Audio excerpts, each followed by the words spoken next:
Halo guys, ketemu lagi di serial Turki terbaru berjudul Big Peri Masali 1. Jangan lupa subscribe channel ini ya, supaya bisa terus mengikuti serial berikutnya. Zeynep mengucapkan terima kasih kepada Ella, majikannya, karena telah memberikan hadiah ulang tahun lewat Mila, anak Ella. Ella berkata, Zeynep bebas sampai jam 5 sore. Ella memberikan uang kepada Zeynep untuk membeli kue ulang tahun. Pacar Zeynep, Alp, telepon. Zeynep curhat kalau Ella merusak moodnya. Zeynep juga ngomel kalau Alp lupa akan ulang tahun Zeynep. Alp bilang ia menyiapkan kejutan untuk Zeynep. Zeynep dan Alp janjian bertemu di mall. Tiba-tiba Zeynep kaget mendapat balon banyak sekali. Alp mengucapkan selamat ulang tahun dan bertanya, apakah Zeynep senang akan kejutan darinya? Zeynep bilang dia tidak suka balon, cerita kuno. Zeynep ngomel, apakah Alp melakukan ini sama dengan ide untuk ulang tahun mall yang ke-10? Zeynep bilang dia akan ke tempat Gisem, teman dekatnya. Sewaktu di tempat kerja Gisem, Zeynep terpana melihat Onur yang baru datang. Gisem bertanya mengapa Zeynep sedih. Zeynep ngomel kalau Asli mempermalukan Zeynep di depan Onur. Gisem akan membeli kue dan datang ke tempat Zeynep malam ini. Gisem berkata Zeynep tidak kelihatan jatuh cinta kepada Alp. Zeynep tidak cocok dengan Alp. Lebih baik Zeynep memutuskan hubungannya dengan Alp sebelum terlambat. Ayah Zeynep telepon memberitahu Zeynep kalau hari ini ada pertandingan balap kuda. Ayah Zeynep minta agar Zeynep datang karena Zeynep adalah keberuntungannya. Gisem bilang ayah Zeynep ingin Zeynep menikah dengan laki-laki pilihan ayahnya. Zeynep menerima telepon dari Alp untuk datang melihat mobil limosin yang disewanya. Tapi lagi-lagi Zeynep kecewa melihat Alp menyewa mobil kecil. Dalam perjalanan, Alp memberikan hadiah kalung perak kepada Zeynep. Zeynep terlihat kecewa, apalagi ketika akan dipakai, kalungnya rusak. Di dalam mobil, Zeynep menemukan tas berisi banyak uang. Zeynep berteriak, lihat uang ini. Alp minta Zeynep tidak mengambil uang ini. Orang yang mempunyai uang ini akan mengejar Alp dan Zeynep.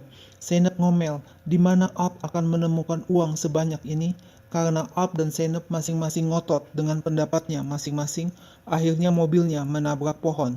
Uang berhamburan di dalam mobil, sedangkan Alp dan Zeynep pingsan tidak sadarkan diri. Begitu sadar, Zeynep langsung pergi berlari meninggalkan Alp dengan membawa uang di dalam tas. Zeynep pergi ke rumah ayahnya dan tersenyum senang melihat banyaknya uang di dalam tas. Zeynep melihat foto ibunya dan berkata, ia harus melakukan ini untuk bisa keluar dari kehidupan yang miskin ini. Tiba-tiba Zeynep mendengar suara ayahnya datang ke rumah. Cepat-cepat Zeynep menyembunyikan tas berisi uang ke dalam lemari. Ayahnya ngomel, mengapa Zeynep tidak datang ke pertandingan balap kuda? Ayahnya bilang, dia kalah karena Zeynep tidak datang. Jika Zeynep ada di samping ayahnya, Murad pasti datang juga. Zeynep protes, dia tidak mencintai Murad. Ayahnya tidak meminta Zeynep untuk menikahi Murad. Ayahnya cuma ingin Zeynep bicara sedikit saja dengan Murad. Ayahnya ingin Zeynep berpikir sambil mencari uang. Zeynep pergi dari rumahnya dan menelpon Alp. Zeynep mendapat jawaban kalau Alp ada di rumah sakit dan Alp baik-baik saja. Zeynep segera membuang chip HP-nya. Zeynep naik taksi untuk pergi ke hotel di Besiktas dan mampir untuk membeli chip baru. Zeynep menikmati mandi berendam di bathtub. Zeynep berpikir hanya ada satu cara untuk hidup enak, yaitu mempunyai banyak uang. Uang yang ditemukan Zeynep dapat membuat impian Zeynep menjadi kenyataan. Zeynep akan menggunakan uang ini dengan benar dan memilih jalan yang benar. Sambil meniup kue ulang tahunnya, Zeynep berjanji akan mendapat apa yang menjadi haknya dari kehidupan yang tidak adil ini. Esok harinya, Zeynep mulai menyewa mobil mewah, menyewa apartemen mewah, membeli tas branded, kacamata gaya, topi, baju yang serba mewah. Tapi Zeynep diberitahu Mary kalau ingin terlihat kaya, Zeynep masih butuh banyak biaya.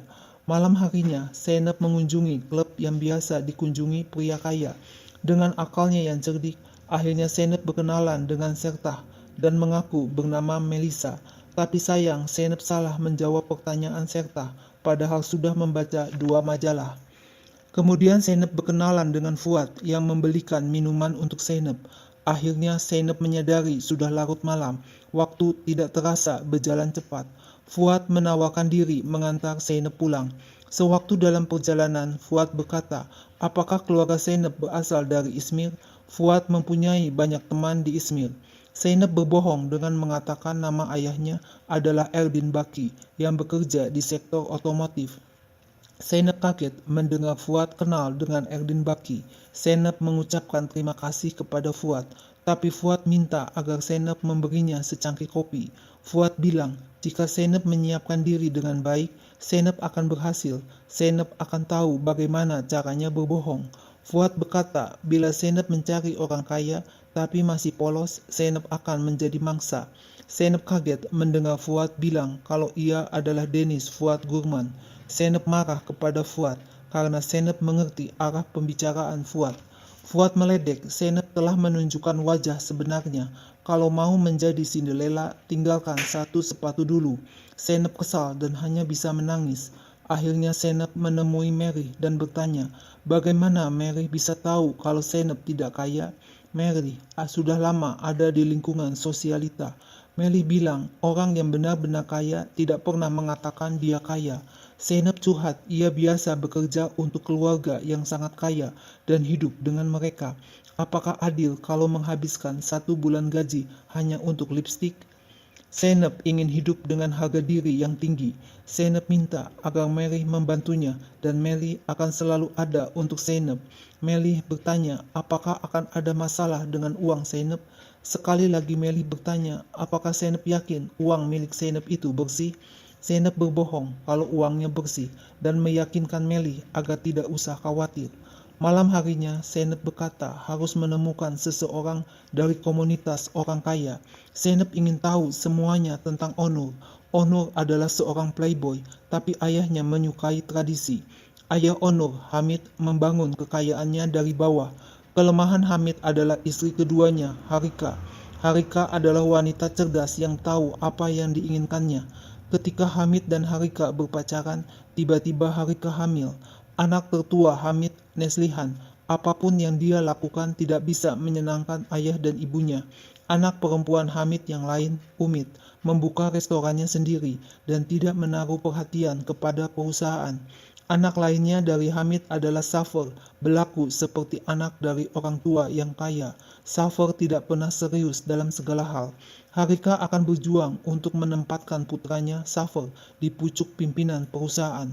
Onur adalah satu-satunya orang berpotensi di dalam keluarga Hamid. Target Zainab dan Mary adalah Onur Keksal. Mary bilang, Zainab harus tahu tipe wanita yang Onur suka. Jangan buang waktu karena pertandingan balap kuda sudah dekat. Zainab harus belajar menyesuaikan dengan perhatian Onur. Zainab harus belajar percaya diri. Kecantikan ada di dalam kesederhanaan. Zainab berkata, ia mempunyai 2 nama, tapi tidak pernah menggunakan nama Melissa. Penampilan Zainab berubah menjadi menakjubkan, tampil elegan. Kemudian Zainab difoto dan dipublikasikan. Mary berpesan, Zainab jangan sampai jatuh cinta kepada Onur. Zainab harus menjadi orang yang misterius. Secara tidak sengaja, Zainab bertabrakan dengan Onur sewaktu melihat ayahnya ada di arena pertandingan.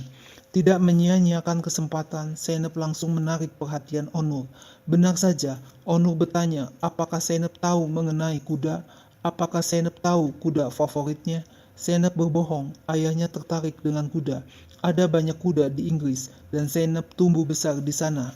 Zainab memberi masukan kepada Onur bagaimana supaya kudanya Golden Ticket bisa memenangkan pertandingan balap kuda. Zainab memperkenalkan dirinya sebagai Melissa. Ternyata masukan Zainab kepada Onur berhasil. Onur menoleh ke arah Melissa. Onur memenangkan piala untuk kudanya. Onur mengucapkan terima kasih kepada Melissa atas masukannya sehingga kudanya bisa menang. Onur mengajak Melissa untuk diperkenalkan kepada keluarga Onur. Ayah Onur, Hamid, tidak menyangka kalau taktik Onur berasal dari Melissa. Hamid mengundang Melissa makan malam untuk merayakan kemenangan. Malam harinya, Melissa datang ke rumah Hamid, disambut Hamid dan Harika. Melissa berkenalan dengan Neslihan, Umid dan Safer. Harika menanyakan keluarga Melissa, apa pekerjaan dan di mana rumahnya. Melissa berbohong dengan mengatakan orang tuanya sudah meninggal dunia. Melissa juga berbohong, dia tinggal dengan keluarganya di London. Melissa mengaku tinggal di Izmir sebagai pengusaha. Tiba-tiba Onur datang bersama Bige. Melissa kaget melihat Bige dan langsung teringat perkataan Melly. Bige adalah satu-satunya wanita yang ingin dinikahi Onur. Bige dan Onur sudah lama menjalin hubungan asmara. Bige dan Onur akan terbang bersama ke Qatar. Onur sudah meminang Bige sebagai istrinya. Melissa terlihat kecewa, hanya bisa diam, termangu. Nah guys, lalu apa yang akan terjadi selanjutnya? Saksikan terus ya serial baru ini. Jangan lupa subscribe channel ini ya.